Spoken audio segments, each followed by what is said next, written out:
আঘাত করেছে, তার মাথার একদম ইন্টারনাল ইনজুরি হয়ে গেছে এবং স্কাল ভেঙে গেছে।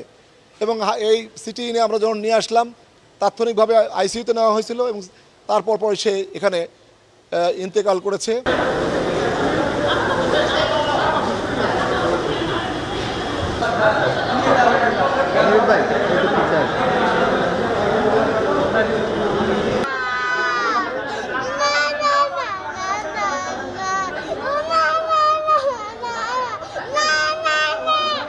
পয়লা জুলাই থেকে বৈষম্য বিরোধী বা নিপীড়ন বিরোধী যে ছাত্র আন্দোলন হচ্ছিল খুলনায়, এখানে পুলিশ সর্বোচ্চ ধৈর্য এবং সহিষ্ণুতার পরিচয় দিয়েছে। কখনো কোথাও পরশুদিন পর্যন্ত এক রাউন্ড টিয়ার গ্যাস বা রাবার বুলেটও নিক্ষেপ হয় নাই।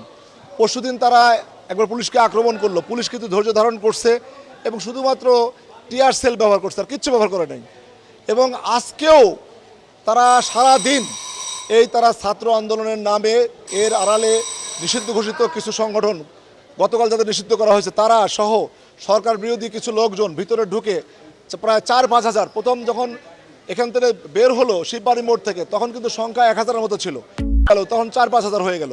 এবং তারপরেও আমরা, আমাদের ঊর্ধ্বতন কর্মকর্তাদের নির্দেশ ছিল, সরকারের নির্দেশ ছিল, যেহেতু ছাত্ররা আছে, শিক্ষার্থীরা আছে, সর্বোচ্চ ধৈর্য এবং সহিষ্ণুতার পরিচয় দেওয়ার জন্য আমরা কিন্তু কোথাও টিয়ার সেল বা রাবার বুলেট নিক্ষেপ করিনি। যদিও আমাদের দিকে অস্ত্র তাক করে, এরকম ছবিও কিন্তু আমাদের কাছে আছে, অস্ত্র তাক করে গুলি করা হয়েছে, তারপরেও আমরা শুধুমাত্র ফাঁকা রাবার বুলেট আর টিয়ার সেল ছাড়া কিছু ব্যবহার করিনি। এরপরে সন্ধ্যার সময় যখন ফেরত যাচ্ছে তারা, তখন গল্লামারিতে আমাদের ফোর্সটা ছিল, এই ফোর্সের উপরে আকস্মিক তারা আক্রমণ করে তারা সেই 13-14-15 সালের মতো আমাদের এই ফোর্সকে, 15-20 জন ফোর্সকে পিটিয়ে গুরুতর আহত করে। এবং আমাদের এক ভাই কনস্টেবল সুমন, আমাদের এক এএসপি বডিগার্ড, তাকে তাৎক্ষণিকভাবে এত গুরুতর আঘাত করেছে, তার মাথার একদম ইন্টারনাল ইনজুরি হয়ে গেছে এবং স্কাল ভেঙে গেছে। এবং এই সিটি নিয়ে আমরা যখন নিয়ে আসলাম, তাৎক্ষণিকভাবে আইসিইউতে নেওয়া হয়েছিল এবং তারপর পরে সে এখানে ইন্তেকাল করেছে। আমরা এর বাইরে একজন আইসিইউতে আছে, 20-25 জন এখনও বিভিন্ন হাসপাতালে তারা যন্ত্রণার সঙ্গে কাতরাচ্ছে।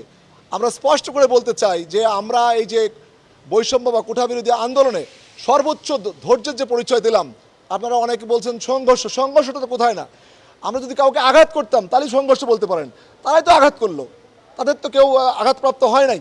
2-1 জন টিয়ার সেলে চোখ জ্বলা ছাড়া আর কোনো রুগী কোথাও নাই।